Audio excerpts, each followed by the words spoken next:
Okay. Is this all recording right now? It is. Okay. I keep saying we need to have our outtakes.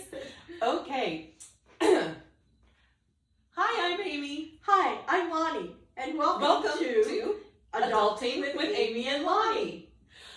Where we left off last week, we talked about some of the reasons behind negative attitudes, some of the things that can really put us in a frumpy frame of mind, and we're going to finish that up now we're going to start off with, it's kind of a tricky one, learning to respond to a situation or stimulus rather than reacting to that situation or stimulus. That's going to be another heavy one. It is a little bit heavy, but we promise it's not always going to be like this. It's going to get lightened up here real quick. Right? It is, and you know we do like to break things up with some humor and never dull or angry or I don't know how you want to put it. It's never negative with Amy. And, you know, Lonnie and I were talking about, when we were preparing for this segment, we were talking about the different things that we bring to the table, and I love the wisdom of experience that Lonnie brings with her. And she was saying something very complimentary to me about the book knowledge that I'm bringing to the table, and I just thought it was so funny. So we've got, you know, you've got your book learning and you got your street cred. A little bit country, a little bit rock and roll, a little bit PhD, a little bit streetwise. All the dissertation. But we are very glad that you're here again, so we can wrap up some of what are these things that really are sort of the triggers and the things that we're bringing with us to our negative table, so that we can dive into switching the tablecloth. Let's get into the positive toolbox. Yay! Okay. We have another week to go yet, though. We got to get this one knocked out. That's true. All right. All right. So, ready to dive in? Yep. Here Let's we get go. it done. Okay. Now we get into some other big guns. Uh-oh. In combating negative attitude, learning to respond versus react. Yeah. So I found this great quote. That's a hard one for me. I found this great quote. Okay. Viktor Frankl, and I'm going to actually read this to you. Viktor Frankl says, between stimulus and response, there is space. Okay? In that space is our power to choose our response. In our response lies growth and freedom. Okay, that's pretty powerful. Right? I never thought of it that way, because that's where your power lies, is right in between. Wow. Your growth comes in that heartbeat of take a breath, what am I going to do? Reacting is typically that knee-jerk negative reaction. Yeah. Unfortunately. Done that many times. And not always. I mean, there could be circumstances where something funny, but we're talking about negative attitudes right now. Yeah. And responding is that thoughtful and productive response. Here's a good chance for some examples. There's nothing wrong with silence. There is nothing. When I was doing my master's work, we did an entire segment on therapeutic silence. I'll tell you, there's a lot of people squirming. But silence is good. Yeah. There's a wonderful book you may or may not have heard of called The 4 Agreements, and they talk about that silence. That's a genius tool. That's an excellent tool. Just be still for a moment. What am I feeling right now? Are my feelings hurt? Am I angry? That's the time to keep your mouth shut. That's it. Identify if you can, and I believe it or not, I know very well that it can seem like an eternity, but your brain is working faster than you think it is to figure out what that looked like.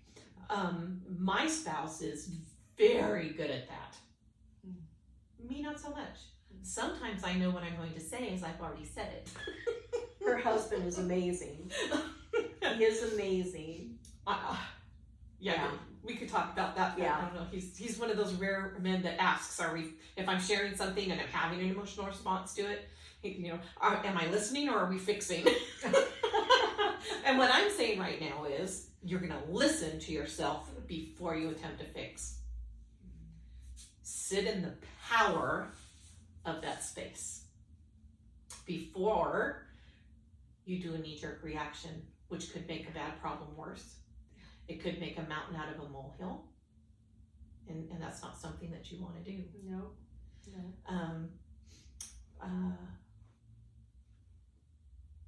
I'm not thinking of anything else I really wanted to add to that, because I felt like this quote really summed it up very well. Yeah, it really did. I never thought of it that way. That just was mind-blowing. The power is in the silence between what you want to say and do, which many times is negative because that's your first reaction, compared to, okay, let me think through this. And sometimes you don't have to respond right away. It may take an hour or 2 hours before you're ready to come back and address whatever the situation was. Yeah, reread that email, reread that text, re-listen to that, but when you're face to face with somebody, it could be a little difficult. I did have someone in my professional life go ahead. that was not very thoughtful or mindful in how they presented anything, and it was always very trying. And I actually said on more than one occasion, Lani, I'm going to have to think about that because I'm not sure how to respond right now. And that's what I was going to repeat, because you said that earlier in a different way, but again, yeah. And I then had power over that situation and that particular colleague who was, trying to put some of us in the place they felt we should be. But again, I know this isn't easy. Lani knows this isn't easy, but you can do it. We have confidence in you, or we wouldn't be sharing. Unresolved conflict. Raise your hand if you've ever had unresolved conflict in your life. So there's some pretty straight indicators. Do you want to just share what those are straight off there? Well, lack of confidence resolution skills or solution skills, which, that was where I was really lacking. Feeling like a victim or feeling excluded, it doesn't bother me. Low trust in others, I have a little bit of an issue there. Often personalizes conflict. The idea that prolonging the conflict meets some need. So, those are all pretty tough. I think again, if you are a normal, average human being, you've experienced some, if not all of those things at some point in your human career. That lack of conflict resolution is a tricky one for those who really have had sort of a trauma-free upbringing. If you haven't faced conflict, you've never had to learn those conflict skills. If you have faced a lot of conflict, you probably have some maladaptive conflict resolution skills. Yeah, and I was going to say, sometimes even if you have grown up in those conflict situations, it could be that what you have learned is not necessarily the best way to come to a resolution. And it's trying to untrain yourself from what you know to move more towards a positive resolution in resolving those issues.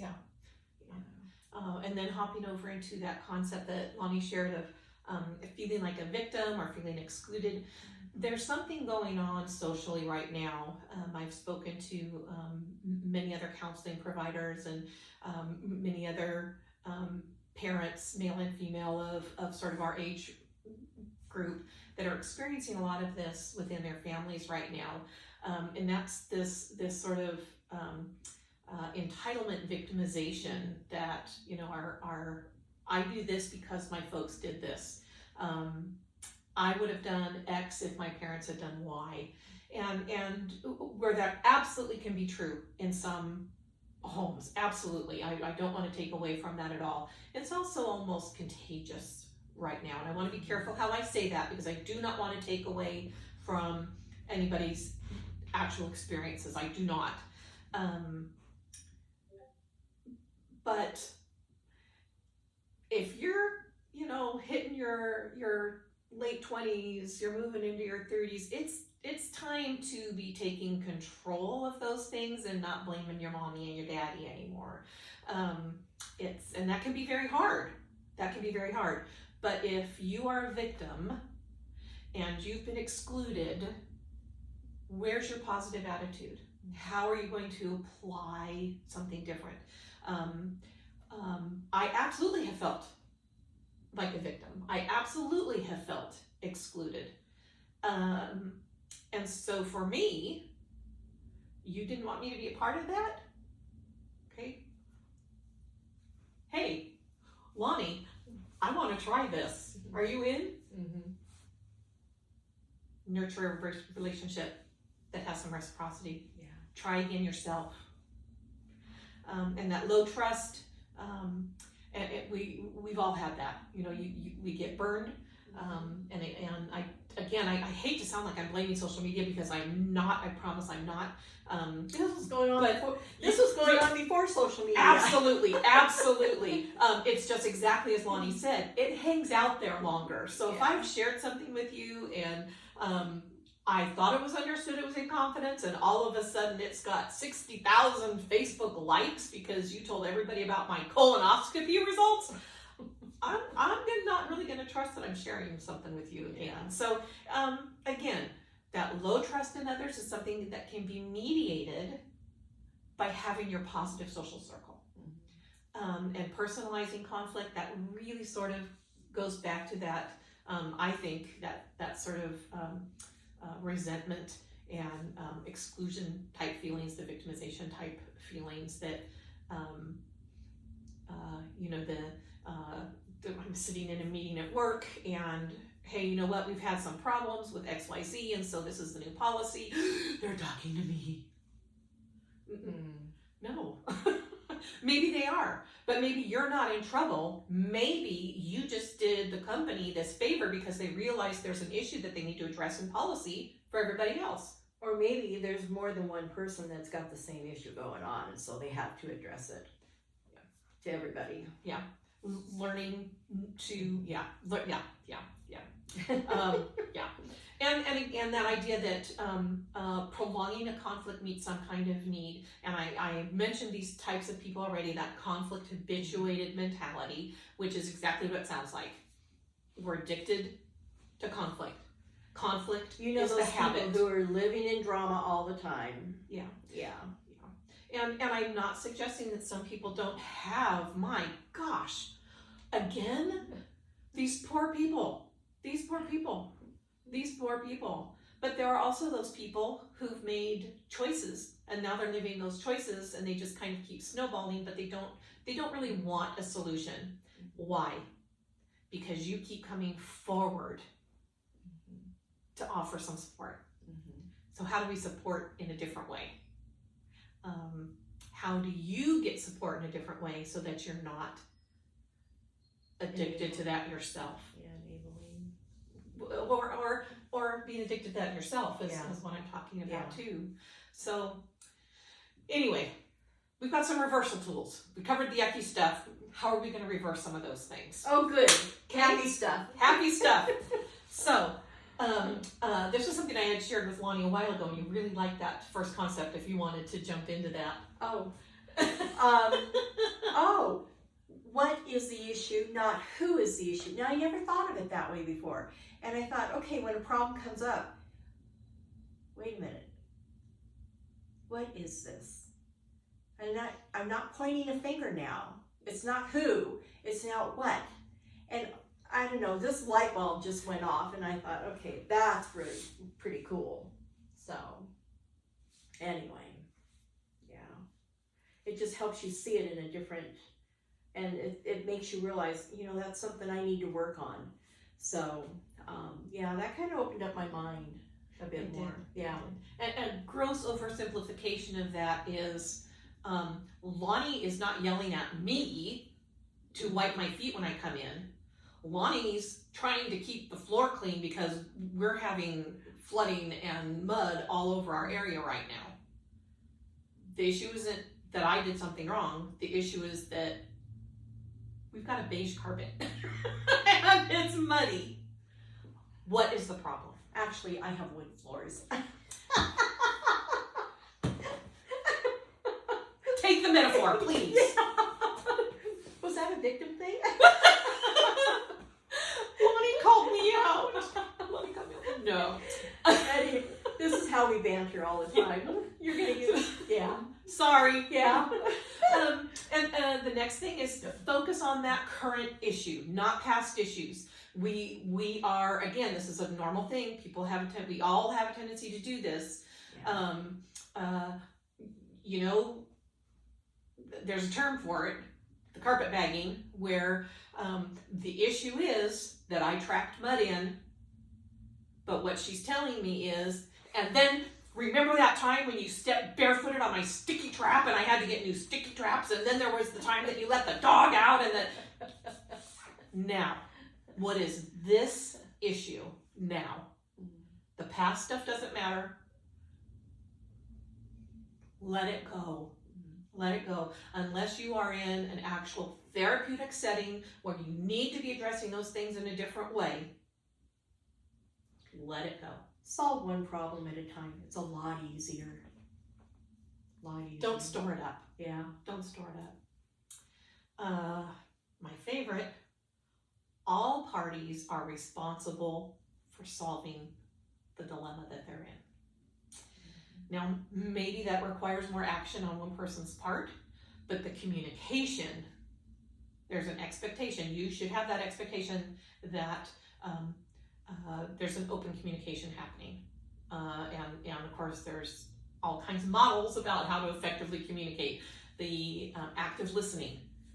If Lani's talking to me, I'm listening to what she's saying. I'm not waiting for her to take a breath to say what I want to say. Guilty. Well, I'm guilty too, because when they say something, it'll trigger a thought, and by the time we get to wherever, I forgot what that thought was. So, you know, it's one of those struggles that you have to work through, yeah, and it takes time.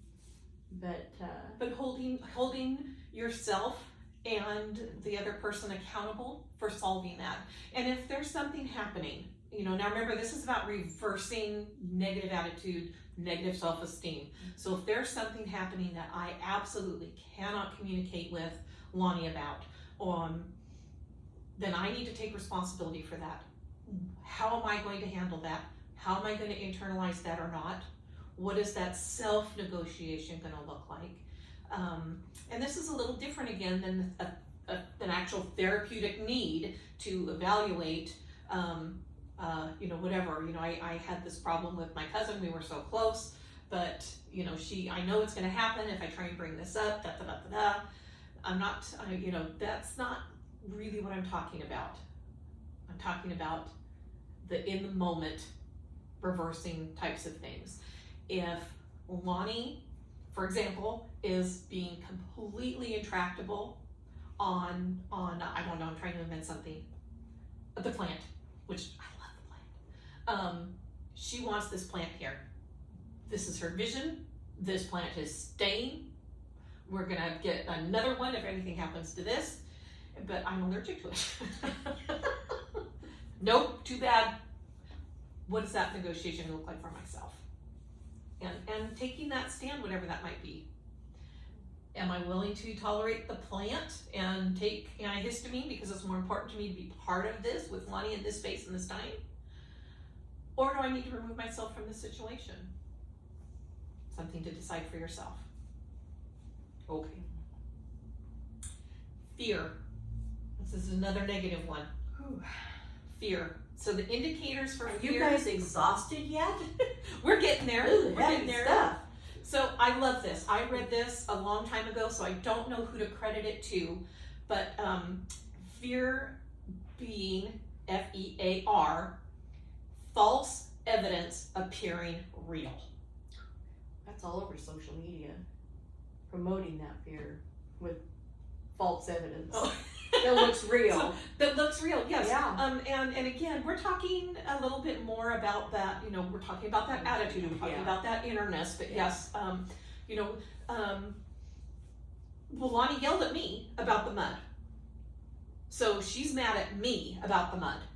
And all of a sudden, because I know not only have I personalized this and I'm afraid of that and it makes me feel bad, I am now watching. She didn't yell at my husband the same way when he came in with mud. She didn't yell at her kid the same way when he came in with mud. I'm making false evidence real. And we do that when we're afraid. And why do we do that? It's a little survival thing. If I'm afraid of something, I need to avoid it. Well, we don't need to be afraid of the saber-toothed tigers anymore, and it's just mud. Yeah. It's just mud. Take a small issue. We catastrophize it. And we use it to predict future disasters. Well, it's raining again, and I've got to go to Lani's. I know how she's going to be. And I'm going to show up with that attitude? No. Actually, I'll put a rug at the front door.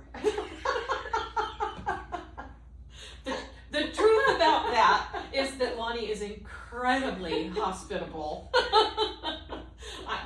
She's the one who's here in the room for me to pick on. So don't catastrophize. And it's easy to do, especially if we're feeling some of those other things, that the self-isolation, those kinds of things. It's very easy to make things bigger than they are. So again, trying to keep things in a realistic perspective, because things do happen. Bad things do happen. Bad feelings do happen. What we're talking about is, how do I combat that? How do I let that not become my permanent mindset? And so that's what we're talking about. How do we get there? What do we do about it? And with fear, our reversal tools are actually pretty simple. You want You want me to read it? Sure. Okay. Take mental credit for success and depersonalize blame or shame for errors. Whoop! Yep. Make clear goals and self-check markers. Realistically evaluate each issue, gathering all the facts. So what do we mean? What do we mean by realistically evaluating each issue and gathering all the facts? Your muddy feet. You're talking about my response to you. And if you were to come over again, and if I were to realize that you have had that kind of reaction, like I said, I might put a rug by the front door just to maybe help track off some of the mud, but then I wouldn't say anything when you came in, because bottom line is, it's just mud and it's easy to clean up. So I'd have to work on myself a little bit to try and change that narrative that would be going on in my head. And the flip side of that is, if I know that I've done that and it upset her enough or annoyed her enough that she did speak it out, maybe I want to address that from a considerate perspective. Oh my gosh, Lani, I'm sorry. I wasn't even paying attention. We were running late and I just wanted to get her. I'm so sorry. Can I clean that up for you? And then I might realize, oh gosh, was I that harsh? Because sometimes you don't realize how you come across to somebody. And with her being willing and putting herself, she really put herself in a vulnerable position by addressing me that way. You know, I could say, I'm sorry, I didn't realize it came off so harsh, and you know, that wasn't really what I meant, and her friendship means more to me than muddy feet. And it's resolved. It's done. Yeah. It's done. We've had an adult conversation over something that was trying. Yeah. And you can do this. You can do this. Okay. An inability to accept change. This is another podcast for another time, but this can really affect how we come at things. This can really affect our attitude. Change can be very difficult for some people. It's, that's stressful types of things that happen that are change. And there are two different types of stressors. We call it distress and eustress. And distress is the tough stuff, the hard stuff. I lost my job. Eustress is the good stuff. I'm planning my wedding. I've got the opportunity to move. We bought a house. Our brains and our hormones do not know the difference in processing those. Did not know that. Now I'm going to say it again. Your body does not know the difference between processing high cortisol bad stuff and high cortisol good stuff. It takes the same emotional and physical toll on your body. So any change has a whole biopsychosocial, remember this, impact on us.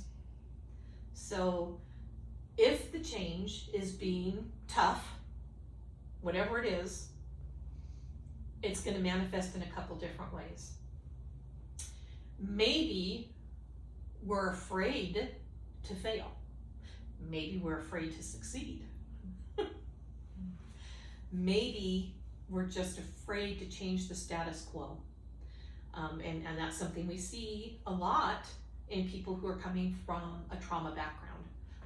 This is working. I'm safe. I feel good. My social circle's great. You want me to change what? Afraid of losing influence or visibility. I have, for example, I have a newly reestablished relationship that I'm really treasuring right now, and there could be a big change on the horizon that's going to affect that. How do I want to process that? I need to process it because I don't want it to become a distressing situation that makes me afraid of the change, that affects the positive stuff that's on the horizon in a negative way. Yeah. So, what am I going to do about it, Lani? What are my reversal tools, Lani? Well, you need to understand why the change is being made. What's causing, this change to actually happen. And address your feelings. Would it be fear? Is it resentment? Fear of loss? Fear of distancing? Just fear all the way around can affect that. So just being honest with those feelings. Okay. And accepting them. There's nothing wrong with being fearful or angry. These are valid feelings, and once you're able to acknowledge them, that's when you can work through them, and then you can come out the other side. So, Well said. I have it every now Well and then. said. This resentment victim mentality, it really is its whole own category, but I feel like we really already addressed it. Some of the ways that that can manifest. But again, I do want to say, be very careful with yourself here, because if you're experiencing this and it's the result of a trauma, you may require a deeper level of support than just keeping a gratitude journal and your self-care. Please be gentle with yourself if these things are happening to you as a result of trauma. But the ways that they could manifest, we talked about it a little bit. Things like self-sabotage, escalating conflicts. Maybe it's not so much that I'm attempting to escalate it as I'm trying to be right. Maybe I know I'm right. Well, it's rain, we're in a monsoon, it's not quite that bad, and of course I'm just going to come in, I can clean it up later. Snotty. Yeah. Not considerate.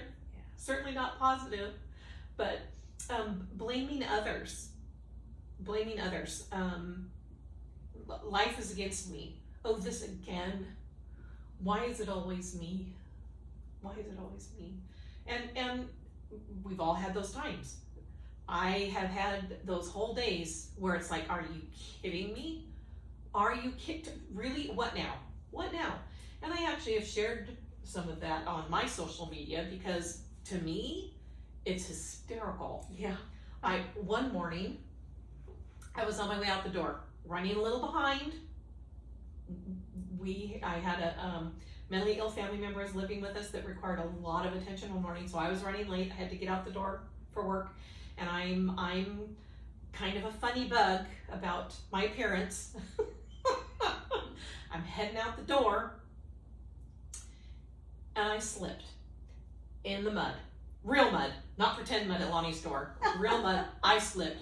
I went down. Oh my gosh, I have to go back in and change my pants. Well, by changing my pants, now I have to change my shoes. If I change my shoes, I have to change the earrings because those don't go. It was a time, and it just kind of went on and on. So I'm done. I'm ready to go. I'm heading out the door, and our very old elderly cat came over to the door to get a pat on my way out the door, and she barfed on my shoes. On my shoes. Okay, back to the bedroom. Change my shoes, change my earrings. Right? Because this is how I roll. Had to change the shirt this time because the other shoes weren't going to work. It went on and on and on. Okay, getting ready to leave, bending over to clean up the little kitty barf. The gardener's out there, blows junk under the door in my eye. Into the bathroom I go, I'm trying to rinse my eye. Now my makeup's, it's ridiculous. I know my makeup's gone. I'm rinsing my eye. I reach up for the towel, pull off the towel holder. It went on and on and on.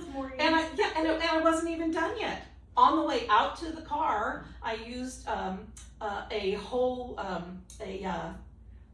to-go coffee cup, and it was a thin plastic one, but I had a paper holder on it. My keys punctured it.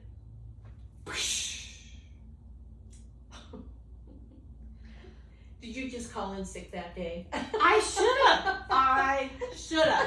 Because by the time I made it to work late, and you don't know this about me, but I am not late. I was raised that professionally on time is 15 minutes early. Mm-hmm. Yeah. So I showed up late, and my staff were immediately, is everything okay? Everything's fine. No, it wasn't. That kind of junk happened all day at work. We hung up on somebody's supervisor. These things happen. These things happen. To me, it was hysterical. I'm calling my mom. I'm texting my mom. You're not going to believe what happened now. But it was funny. I chose for those things to be funny. My attitude was, it's just a pair of pants. It's just dirty shoes. This was not, oh, what next? Life altering. What's next? Yeah. What's next? So I wasn't feeling powerless. It wasn't poor me. It's a choice. It's a choice. Yeah. Reversal tools here, and then I think we're going to call this podcast. Okay? Are we good? Yeah. Okay. Reverse my bad attitude on my self-sabotage, Lani. Oh, okay. Well, you have to take responsibility. You can't always control what happens, but you can always control your reactions, which is what we were talking about before with the power is in between react and respond. The power is in that pause, taking that breath. Say no if something feels like it's too much. And that's a hard thing. A lot of us, I'm one of those very guilty of, still to this day after many, many decades. I still have a hard time saying no. I always want to do in people. But learning to say no, but there's a positive way you can say it. You know, maybe, I can't do it this time, but I'm available here or whatever. Just shifting it is a gentle way to say no. Your self-care is vital. Making sure that you've got your positive affirmations, that You know, you're rewarding yourself for the things that you have accomplished and succeeded at. A thing to avoid is self-pity. Oh, woe is me. Woe is me. I mean, people get tired of that. You want to avoid that. You want to focus on the present and where you're at, the good things that you've accomplished. So. Perfect. So, next time, we are going to dive into our positive attitude toolbox. Nice little catchphrase. We're seeing that everywhere. I might not necessarily be the biggest fan, but it makes sense. Yeah. But it makes sense. So, where we are now is our conclusion for now. And we'll have little, we're going to be adding downloads, you know, documents that, to give you examples of self-affirmations, things that you can say. My big thing is when you're starting out and you really need this, use sticky notes everywhere. Put it on your mirror in the bathroom when you're brushing your teeth. You can say, okay, I'm good at this, or okay, I can do that, or this isn't so bad about me. I mean, there's ways you can do it. I'm a big fan of dry erase colored markers on my mirror. My husband and I will often leave each other notes that way. Yeah. Anyway, it's easy to change. Wipes off. Yep. So, and another way is another thing, we're going to have a download on things you can do to reward yourself that isn't necessarily eating a half a pie or a box of cookies. You know, there's things that you can do like take yourself on a walk around your park. And we're going to cover all that fun stuff in our positive attitude toolbox. Yep. There's a bunch of good stuff. So please come back. To wrap up this one, I want to begin the end by reminding you to be as good to yourself, as kind to yourself, as loving to yourself, as generous to yourself as you are to others. Amen there. And as Lani said, there are going to be some documents available for what we covered today. When we come back next podcast to address the good stuff. Now we're going to jump into the good stuff. Whew. This was a heavy one to start off with. It was, right? But now we got that sort of out of the way. Swept under the carpet, out of the way. Oh, no, we're not sweeping anything under the rug. We're addressing it effectively with our self-negotiations and our Be Positive blood. and we'll see you next week. So have a fabulous week. And be well. Bye. Bye-bye.